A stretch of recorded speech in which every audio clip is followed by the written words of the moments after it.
എന്നും ഒരേപോലെ പൊതിഞ്ഞു പൊതിഞ്ഞു മടുത്തൂന്നേ. ഇന്ന് നമുക്ക് വെറൈറ്റി പിടിക്കാം. ആരാ ഒരു ചേഞ്ച് ആഗ്രഹിക്കാത്ത? എത്രത്തോളം വൃത്തിയായിട്ടിരിക്കുമോ എന്തോ. വലിയ പെർഫെക്റ്റ് പാക്കിംഗ് ഒന്നും അല്ല കേട്ടോ, ചുമ്മാ ഒന്ന് മാറ്റി പിടിച്ച് നോക്കിയതാ. ഈ മത്സ്യകന്യയുടെ ഗിഫ്റ്റ് പേപ്പർ എനിക്ക് ഒത്തിരി ഇഷ്ടമാണ് കേട്ടോ. ഈ ഗിഫ്റ്റ് പേപ്പറിനൊക്കെ ഒരെണ്ണം 10-15 രൂപയൊക്കെയാണെന്നേ. അതോടെ മാക്സിമം വേസ്റ്റ് ആകാത്ത രീതിയിലാണ് ഞാൻ ഇതൊക്കെ യൂസ് ആക്കണേ. നമ്മളീ കാണുന്ന 5x5 ഫ്രെയിം 200 രൂപയ്ക്കാണ് സെയിൽ ചെയ്തുകൊണ്ടിരുന്നത്.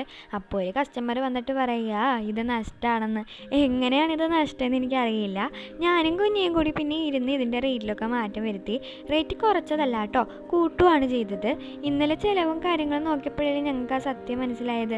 എന്താണെന്നല്ലേ, ഞങ്ങൾക്കിതിൽ നിന്ന് നഷ്ടം വരണിടാ. ഇതിനെക്കാട്ടി കുറച്ച് വലിയ ഫ്രെയിം ഒരെണ്ണമൊക്കെ സെയിൽ ചെയ്യുമ്പോൾ വെറും 3 രൂപയാണ് പ്രോഫിറ്റ് കിട്ടുകയെന്ന് പറഞ്ഞാൽ വിശ്വസിക്കുമോ? നഗ്നമായ സത്യമാണ് ഞാൻ ഇപ്പോൾ പറഞ്ഞത്. അതുകൊണ്ട് തന്നെ കുറച്ച് പ്രൈസ് കൂട്ടാമെന്ന് തീരുമാനിച്ചു. കൂട്ടി, വലുതായിട്ടൊന്നും കൂട്ടിയില്ല, കുറച്ചേ ഉള്ളൂ എന്നേ. പ്രോഫിറ്റ് പോലും നോക്കാണ്ട് ഇത്രയും നാൾ പ്രൈസ് കുറച്ച് കൊടുത്തിട്ട് പറയാ നഷ്ടമാണെന്ന്. എന്താ അല്ലേ?